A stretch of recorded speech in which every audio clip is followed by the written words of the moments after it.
A couple of weeks ago, I reviewed Shampoo, and after seeing the overwhelming disinterest regarding that video, I've decided that this week we're going to talk about Black Shampoo, which is like Shampoo, but, well, we'll talk about it. I happened to get a copy of this movie with the director's commentary.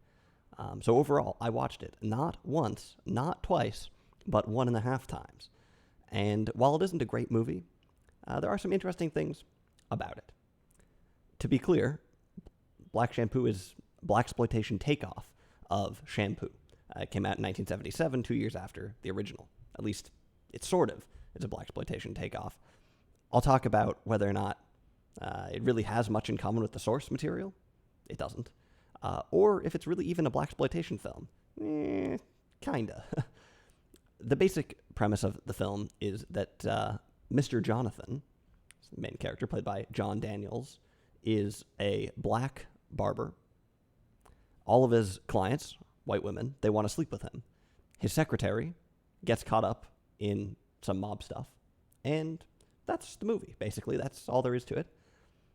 This film was released later on with the title Sex at the Salon. If you thought that Shampoo had too much sex and nudity, was too provocative, then you almost certainly won't like this. But if you don't like this movie, you wouldn't be alone. This movie is rated 4.6 on IMDb with 852 votes. Now, the original Shampoo isn't rated that highly either, despite it being a great movie, but 4.6 is pretty low. 852 is not that many. So actually, if you dislike this movie, if you watch it and you dislike it, you kind of are alone. Or at least you only have 852 friends, 853 if you count me. Not very well known, not very well reviewed. Perfect for this channel, I guess. I can say right now that I wouldn't really recommend watching Black Shampoo unless you actually like bad movies. If you watch Shampoo and you really like Shampoo and you're curious how it compares, don't watch Black Shampoo. Watch this video. I'll tell you, okay? Even though this movie is kind of bad, I do think it's important to have some perspective about what exactly it is. Perhaps more than any other film I've reviewed, we're talking about low-budget cinema here. Black Shampoo was shot in 2 weeks. It had a budget of $50,000 in 1977, which is about $300,000 today. And I know that $300,000 might seem like a lot of money in certain contexts, but it is not a lot of money to make a movie. You think about paying actors. I mean, most actors would be paid far more than $300,000 for just to appear in a movie. You think about paying crew, same thing. Renting a soundstage, renting locations, renting cars, camera equipment. Again, every single one of these items could easily cost more than the entire budget of this movie, easily. I have a lot of respect for any individual who can figure out how the heck you make a movie. I mean, where do you even get that kind of money in the first place? Sometimes when people watch low-budget films, they can be astounded by how amateur everything seems. They might wonder about how something could end up being so obviously bad, you know? When everyone has seen what a good movie looks like, when everyone has seen the things in theaters, when they know what a good movie is, how could you willingly produce something that isn't good?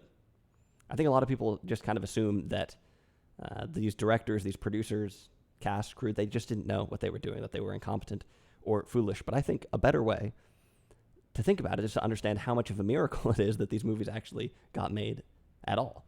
And to see that it took a huge amount of effort and a huge amount of know-how to get anything on the screen. Graydon Clark directed this film. As far as I can tell, he's never made a movie that was particularly good, but he did make 20 movies in his career as career-long, low-budget filmmaker, and that's no small achievement. Certainly, that takes a lot of effort, a lot of know-how, a lot of insight. Some of these movies have been staples on the cult circuit. Some of them have been rediscovered to some extent, sometimes celebrated as fun, right, as fun cult movies that people truly love, I guess, and sometimes ridiculed as hilariously bad. And that's an interesting legacy for a filmmaker who is still alive, seemingly retired, but he is doing the YouTube podcast circuit a little bit, I think. If you're really curious about him, he has an autobiography on his website you can buy. Having said all that, let's be clear. Black Shampoo is probably the worst movie that I've seen this year, and I'm not anticipating watching any worse movies.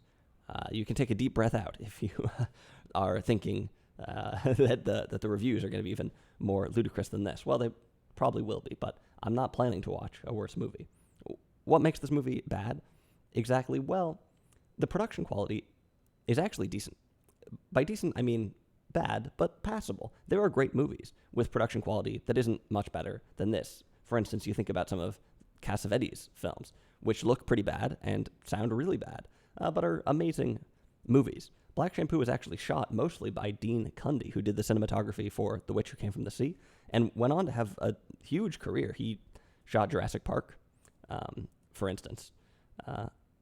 Graydon Clark talks a lot about economizing the way the film was shot. He mentions a number of scenes that were filmed more or less with one shot, or in a way that minimized the number of shots, the number of setups, to cut down the number of times you have to move the camera, set everything up. For instance, there's a lot of scenes where you have an establishing shot at some location, and then the camera just sort of pans over to show two characters who are having a conversation. And then maybe you also see a third person walking up in the background. You could film that as like 3 or 4 different shots, but that requires moving the camera around 3 or 4 times. When you've only got 2 weeks, these things add up. Like I said, there is some ingenuity in making this kind of movie. Interestingly, a lot of these shots are actually kind of good. Longer takes and creative camera movement are sometimes signs of sophistication. And it's interesting how trendy stylistic things can often intersect with low-budget shortcuts, economization. And you think about the film Breathless, for instance. There's a lot of debate surrounding that. Low-budget films certainly aren't doomed, but this is no Breathless. That said, the movie does look decent, like I said. The acting is a bit of an issue. The 2 main characters are fine, passable. If they were in some television show, you wouldn't mind if they showed up in an episode of I Spy, for instance. They're decent. Everyone else in the movie is terrible. Borderline amateur. Of course, many of the actors really were borderline amateur. Graydon Clark put his wife in the movie. She isn't great.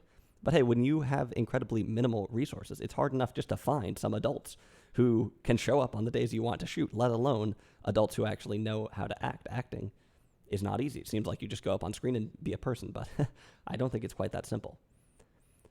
I do think it's an interesting question, despite all this justification I've been doing or whatever.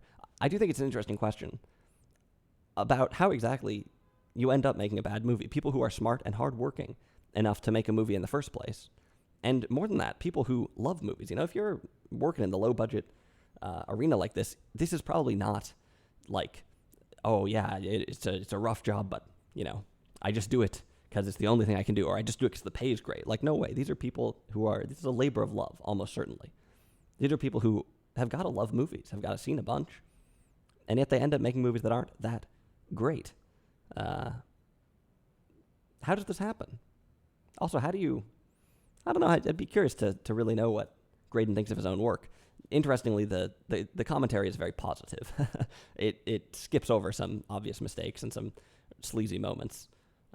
He just doesn't address them. But I'd be curious to know what it's really like.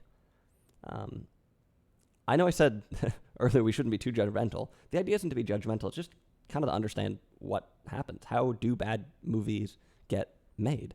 And we've already seen some understandable reasons. Of course, it's also worth noting that famous directors make bad movies all the time, so maybe the question is really how do good movies get made, because that is clearly not obvious. And that's another great question. When do directors know what they're making is actually good? You hear sometimes people talking about it in interviews, not being sure. They talk about some classic movie, and sometimes they know from day one, oh yeah, we read the script, we saw who the cast was, there was just an energy, we knew this was going to be great. Sometimes it's not at all clear. Sometimes it seems like it's going to come together, and it doesn't.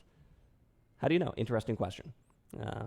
We've already touched on kind of the most obvious ways to make a bad movie, which is to not have a lot of time and not to have a lot of money. You know, you see the credits of a film. Every single name on that list is a full-time, highly skilled, highly specialized professional who has dedicated part of their life, part of their time, which is valuable to the movie. Obviously, this is expensive, but the credits don't really even tell the full story. Most films, for instance, list 1 or 2 people as writers. This is leaving a lot out. Most screenplays take a huge amount of time and effort to develop and are worked on by far more people than the credits list. Some screenplays, of course, are adaptations of stories that have already been proved in other media.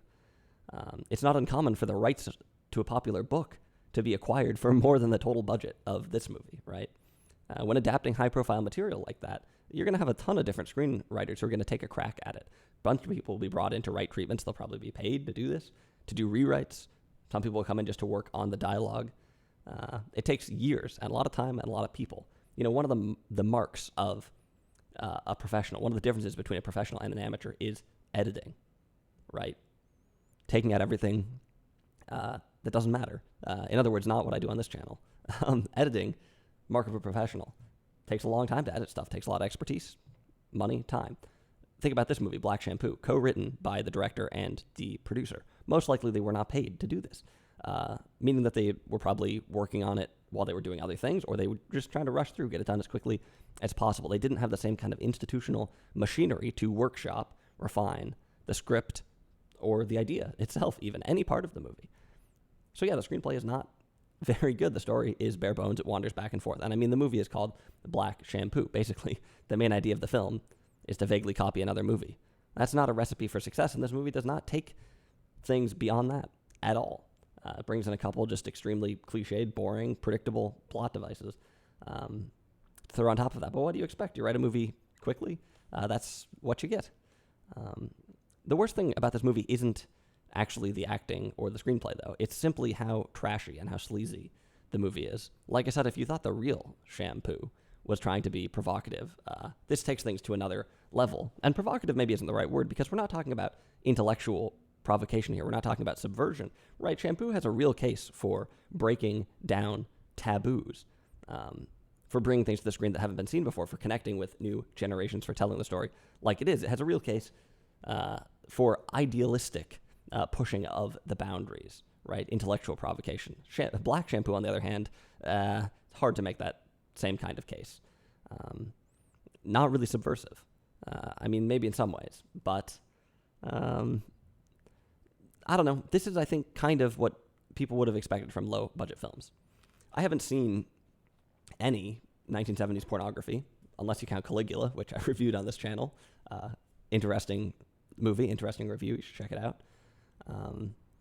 I suspect a number of the scenes in this movie would not be out of place in an adult film. This movie is rated R. It's not an adult film, but there is a lot of nudity and a lot of, like I said, just so cheesy and sleazy stuff that really seemed like it could be in a pornographic film. Black Shampoo doesn't really even attempt to have the kind of class that Caligula does. Hard to believe I'm saying that, but extremely sleazy movie. I guess in some ways it's compensating for otherwise not really offering anything that most people would want to pay money to see. In the days before the internet, I guess there was a much bigger market for adult content like this, and to some extent it was expected in low-budget movies. This was also part of what defined the exploitation genre. Graydon Clark also made a movie called Satan's Cheerleaders. He made a movie called Angel's Revenge. It's probably not fair to pass off his entire career as smut, but that is the worst part about Black Shampoo by far, and it's also clear that the place he was able to find his opportunity, the market that was there, was this kind of sleazy, low-budget exploitation thing. And yeah, not only was that him perhaps shrewdly figuring out how he could make a movie, but also he was contributing to this by making more of those movies. This is probably a general principle about how to make a bad movie. Find other bad movies, basically, and try to find the opportunity, right? To be an opportunist, and also to overcompensate, right? Gratuity without substance. This movie certainly is that. Another hallmark of bad movies is that they take important issues of the day and they try to sort of piggyback on them to build a movie around them, but they end up being indecisive, sloppy, and not insightful. Now, this basically describes the rest of this movie. And this is where we can start to talk about some of the blaxploitation elements and general exploitation elements too. I've done a couple of videos on blaxploitation films. You should check out my review of The Spook Who Sat by the Door. Really, that's a great movie. And I think an interesting review. I talk a lot about what blaxploitation is in that, so if you don't know, worth checking out maybe. The short of it is that blaxploitation films were in some ways enfranchising. They gave black Americans a place on screen. They told new stories. But on the other hand, they leaned very heavily on inner city stereotypes, and they were definitely not politically correct. So a fascinating time in cinematic history, one that is very hard to wrap your head around, especially if you come from a more modern perspective. A lot of these movies are a trip. It is hard to figure out what the heck to make of them. we also have a lot of radical style going on at this time. A lot of really interesting creative stuff going on in some ways, but also a weird and regressive time in cinema. So really interesting. This movie features black characters and also gay characters very prominently. And in some ways, this is something to celebrate, but it isn't without complications. In the commentary, Graydon Clark points out that his movie has sympathetic gay characters in it, not gray characters. There are no elderly people in this film at all. Well, there might be. Anyway, sympathetic gay characters. And this is something that he is proud of, it seems. Something he thinks is cool, or he thought was cool when he was making it. Something that he's proud of now. At the same time, he says that he thought maybe the audience were laughing at them as much as they were laughing with them. So perhaps not entirely successful. When he said that, I thought, oh, is this movie supposed to be funny? Were these characters supposed to be funny? Okay. Graydon Clark talks a bit about his motivation for making the film. He says that previously he'd made a film on black subjects. Graydon Clark is white, by the way. He'd made sort of an inner city film, black subjects, but the main characters were criminals. They were sort of underworld inner city stereotypes, like a lot of blaxploitation films. He wanted to make a black film where the protagonist was a successful businessman. He saw that Warren Beatty was making Shampoo at the time, and he thought it was a good match, right? An opportunity to show an upstanding black businessman. Graydon Clark talks about marching with Martin Luther King Jr. and how that inspired his outlook. He seems to have somewhat pure intentions in making the movie, in other words, or at least he claims to in the commentary. Indeed, the criminals in Black Shampoo are the ones who are white. Mr. Jonathan, he is a stand-up businessman. His relationship with Brenda in some ways models something very healthy and profound. On the other hand, these kind of noble intentions are almost completely undermined by how sleazy the movie is in terms of the sex and, I guess, the misogyny in it all the way through. In some ways, though, this isn't really even a blaxploitation film. It kind of misses the regressive twist that I think kind of defines the genre. There are a couple sketchy things here and there. To be honest, I think this actually makes the movie worse. I think it makes it a little bit less interesting. Blaxploitation films are a trip. They're hard to sort of wrap your head around. This movie isn't. And Mr. Jonathan, despite being this super powerful and super virile character, in some ways is strangely toothless because he is just this upstanding guy. He has no flaws, exactly. He's just kind of this perfect guy, one-dimensional. Just a good, upstanding businessman. Like I said, I think it makes the movie a bit less interesting. But there are still a lot of complexities to it. The film is certainly focused on a certain masculine bravado and on black virility. Every single one of Mr. Jonathan's clients wants to sleep with him. One slight difference between Shampoo and Black Shampoo is that Warren Beatty is a bit of a schemer in Shampoo. A bit is understated. He really plays women off of one another and manipulates them into sleeping with him. Mr. Jonathan, I should say, doesn't do that at all. He sits back and the women come to him. They're all over him. He's a bit confused, if anything, by why this is the case. It's not really clear why he would be confused. This character doesn't really work, but like I said, just completely upstanding. When you watch this movie, I think one of the sort of meta-narratives of it is that it seems like for one reason or another, black virility was really on people's minds. Maybe they were anxious about it. Maybe they admired it or wanted to feed on it, to use it as a catalyst for their own cultural projects. This could be enfranchising or it could be parasitic. And it's kind of also the meta-narrative of blaxploitation to some extent. When something touches a nerve in society, all kinds of people show up to harness that energy. Artists, politicians, filmmakers. Graydon Clark almost certainly falls into that category.